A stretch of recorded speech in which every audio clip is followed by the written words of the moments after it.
Welcome to Mentor Moments, a podcast presented by the Missouri Rehabilitation Association Eastern Chapter. Join your hosts Dr. Michael Kiener and therapist Brayton as they introduce remarkable professionals, tackle current topics and issues, and highlight the importance of mentorship. This is Mentor Moments.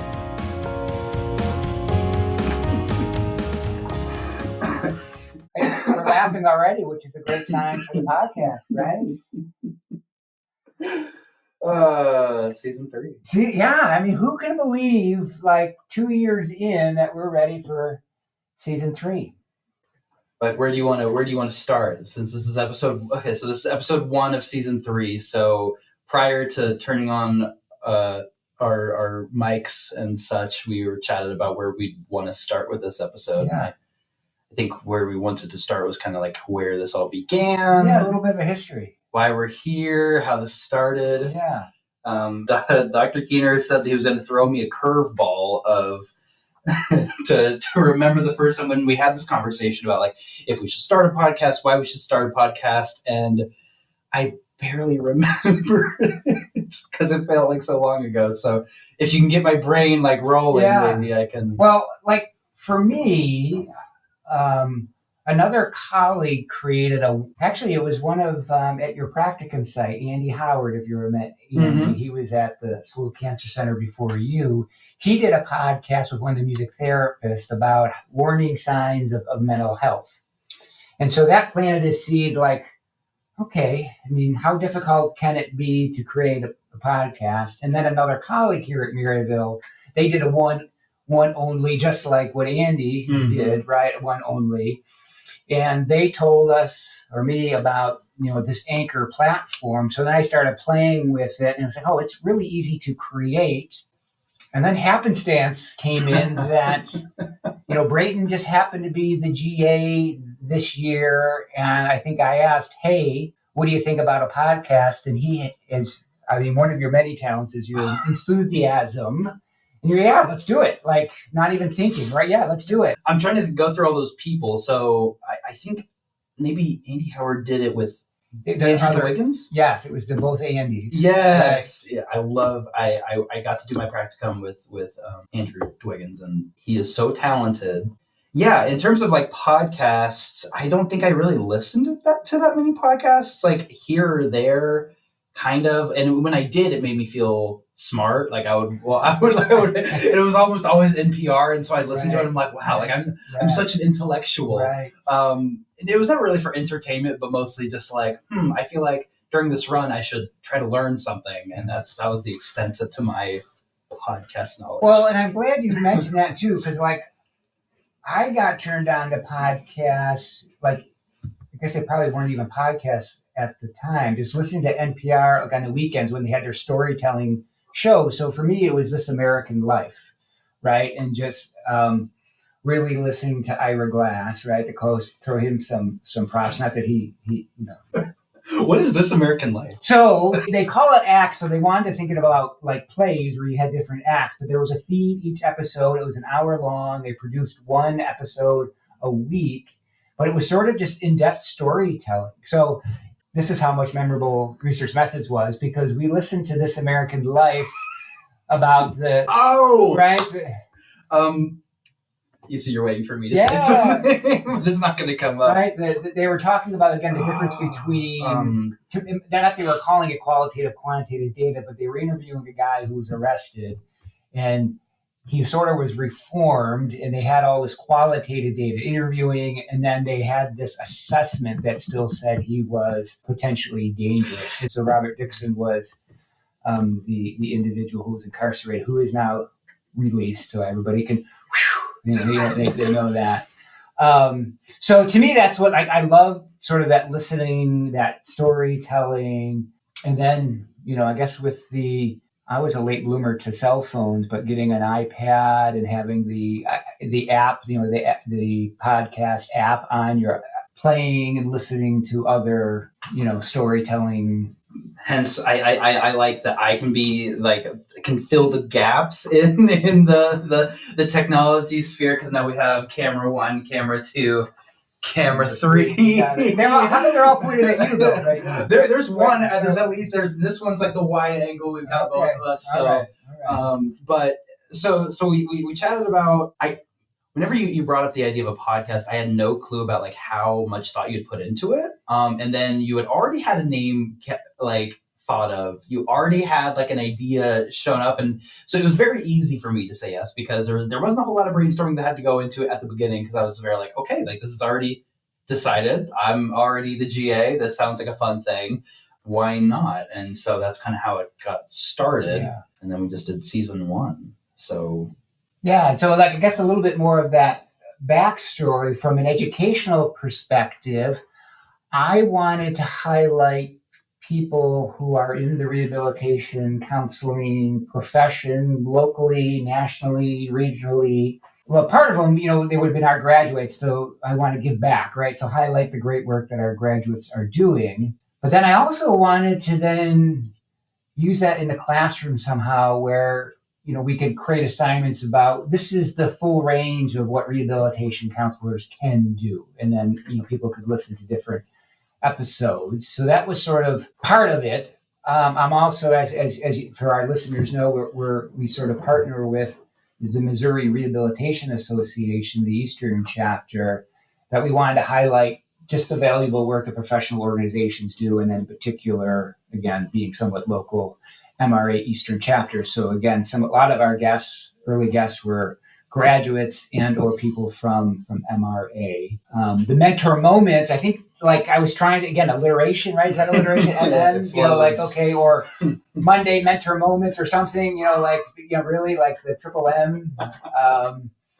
But like, again, professional development, thinking of maybe using it in practice in an internship class. So what advice could we give? So that's sort of, I think, the start. I would say another skill that I didn't know that Brayton had is that he had a side hustle. He had a side gig of doing video stuff. I think his creative side, that maybe perked up again. I don't know. I'm making an assumption there. Yeah, no, you were right. And so in terms of like audio editing, I'm still working on it. And so sometimes I hope that it's a big difference between like season 1 and season 3, but like if I were to go back to season 1 and listen to it, I might cringe. I don't know. So it's been cool to like practice it and get streamlined and do a better job of editing and doing stuff like this.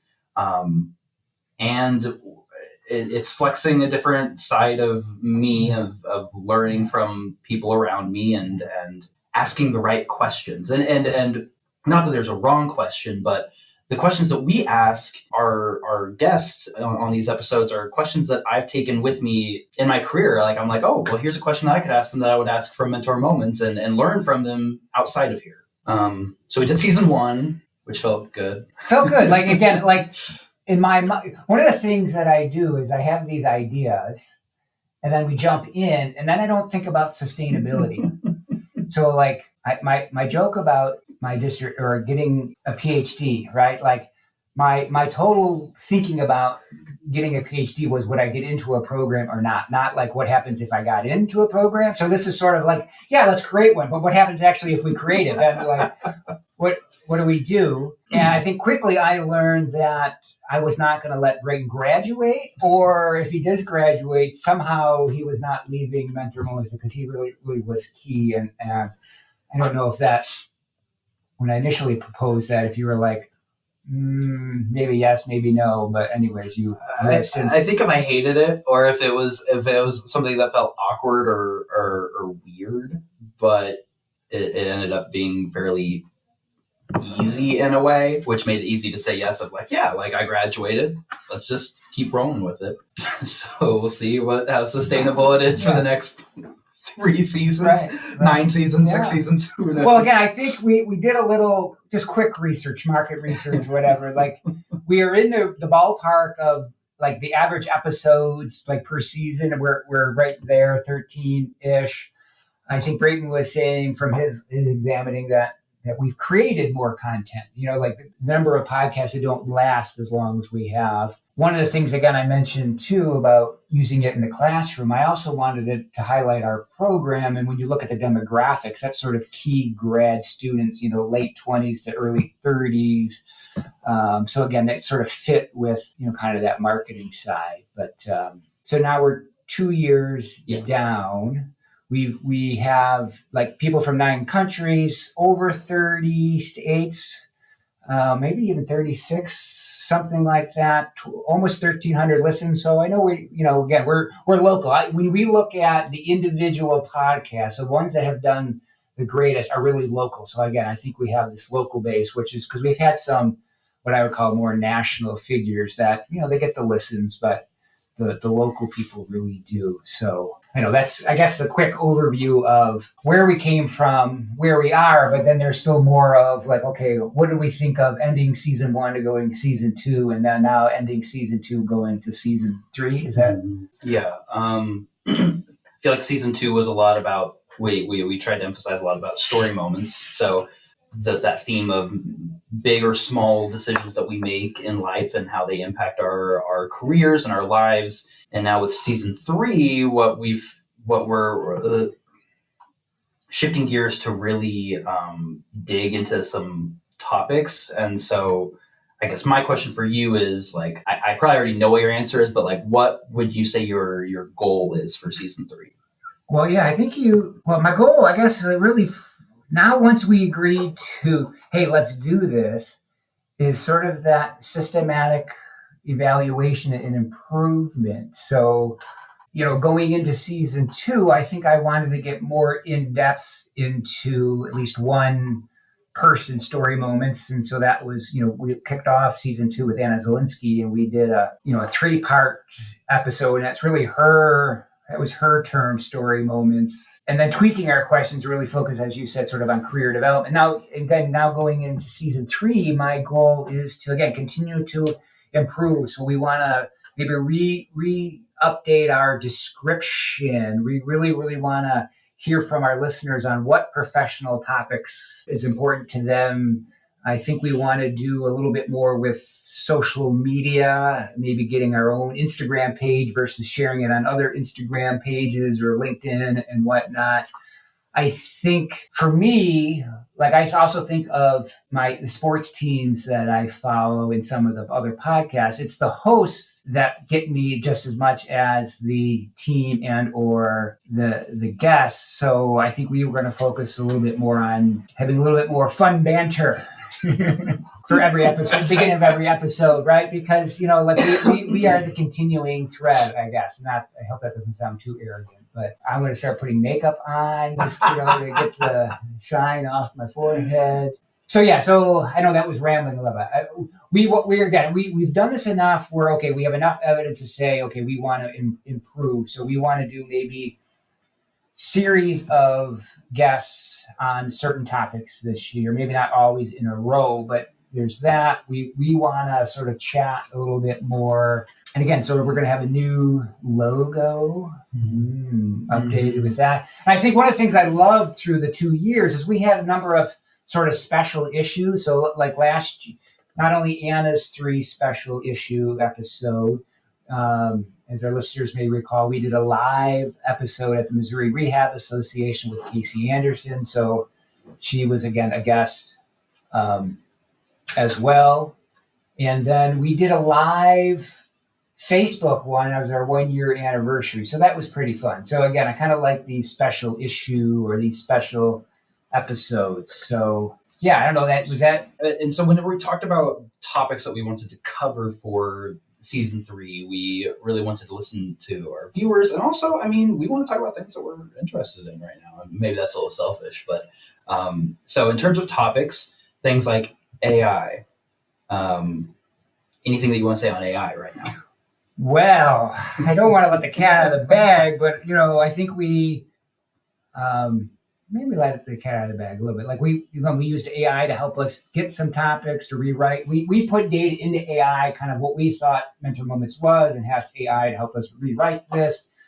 For some fun things, again, we wanted to sort of pretend we were interviewing like Carl Rogers or Sigmund Freud and have AI like answer these questions and have a friend read the answers, so again, just try to, do that a little bit. And then again, maybe be more serious too. Like, how can AI help people find employment? Like analyzing a job, interview or a job posting with your resume. Okay, these are your skills. So help match that, or help us better write a resume towards this job. Or I was even thinking, like I'm seeing a lot more people write, instead of I just work at Maryville University, they talk about their skills as a professional. And so help AI write us, so again, some of those things, I guess I was thinking with AI. And again, even on the critical side too, make sure it's culturally competent or the ethical side, or we know what data we're putting in and who has access to it, and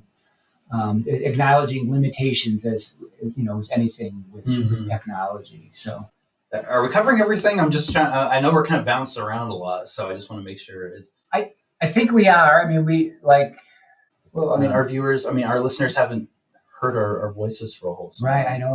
So what have we been doing also? Yeah. What are we? You're well, I'm out of school now, so right. I've been out of school for a while now. I'm a therapist for youth in need. I've been working with kids quite a bit. At the time of this filming, or the time of this recording, all my kids are going to school today, so I'm shifting my hours to the evenings. I'm learning, I'm growing, I'm doing so many things now. Oh my gosh, I'm EMDR. EMDR. Right? I did my first weekend of EMDR training, so I'm learning so much for that. I could spend so much time just talking about that. That could be its own episode. Right. Well, again, if you're interested, we had two of our guests, Miranda Cardinale and Amy Turk, kind of talk about that. That's where they took their career as well. So right, yeah, and it's been cool to hear those takes and then do it myself and see the carryover. We did the MRA Conference where we got to do some recordings, and that was really, really fun. That was my first time there. That was a great experience. Anything else? I'm starting a new intern cohort where I am meeting with all of our new interns, and I'm putting them under my wing. You're the mentor. I am the mentor. I miss that. And honestly, that wasn't something that I really thought about if I hadn't been doing this podcast. I guess that's what's happening with me. Right? Yeah, that's your life is coming full circle again, right? From being the student to... Exactly. Yeah. I guess for me, similarly, as the day of this recording, we're 1 week from grad school starting up again. I'm teaching group counseling and internship this semester. So, 2 great courses, looking forward to that. As Brayton mentioned, we had the MRA Conference, and so that was a lot of fun and a blast. I would say it was pretty fun, successful. I forget the excitement the first time I presented at a conference, and so kind of getting to experience that with Brayton, that was pretty fun. I teach a leadership training too, and so that was sort of at the end of the summer, and that was pretty powerful. We had people from all over, Missouri and Kansas attend. And again, taking it back to group counseling or that cohesion, it's great when we can see a group form, come together and really sort of be energized. On a personal note, again, if anybody knows me, I'm a huge Maryville wrestling supporter, and our recently retired head coach, Coach Denny, he lives in Kansas City now. He came to the training. His sort of mentor moment, if you will, he talked about what it means to him to be a leader and sort of his personal vision. And what was so wonderful about it is, these are counseling or rehabilitation professionals. And I think when they first said, well, what am I going to learn from a wrestling coach? Right. And when they all left, they said, oh my God, I think it's not surprising that he outshined me there, but he's just so engaging, and he really knows, obviously when you're a coach, your job is to get everybody to form, to work towards a common goal. And obviously, no matter where you're working, you have a team that you want to do that. So they were able to kind of see that. And so that was pretty important to me that I got to share Coach Denny with rehabilitation. One of the things that Coach loves is introducing his team to others. And so I felt like I got to introduce, again, coach to my colleagues there. So goals for the fall. Do you have any? What are like any professional goals? Personal goals? I like to ask my clients this because they're just starting school. So I'm like, any goals that you have? And a lot of them are like, I don't want to like get into a fight. And I'm like, okay, that's a great goal. Let's go with that. So any goals? You have to ask that too, but I'll answer first. I think, I don't know if this is a goal, but this is what I look forward to. My role as a faculty member, I know I'm pretty honored because every first day of the semester, I get to see somebody's first day of college. And that's pretty exciting, right? So that energizes me. And on the flip side, at the end of every semester, I get to see somebody graduate. And just that the level of happiness and excitement on both ends of that is just amazing. So I don't know if that's not a goal, but I guess I want to be appreciative, thankful, aware of that. I guess as a goal, I always want to have a good semester. I get excited to work with students and be part of their journey.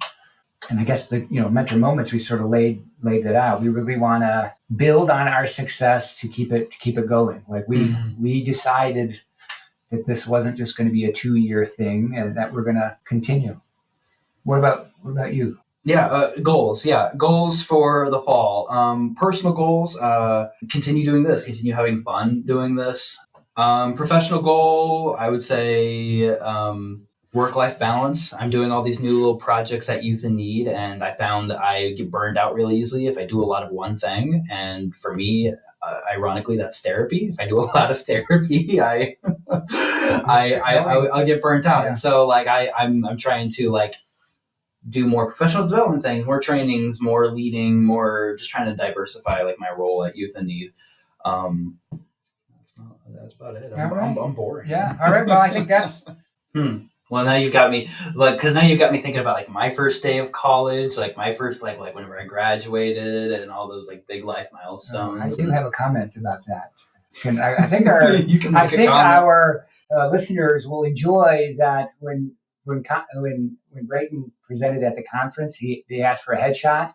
He cut me out of the picture, right? It was the two of us at graduation. And he cut me out. But I mean, it's a good photo. We want to thank you guys again for listening to another episode of Mentor Moments. And we want to take this time to listen to you guys, our audience. If there's anybody specific or anyone in a general field of study that you would love for us to interview, feel free to give us an email. We'll put our contact information in the description of this episode.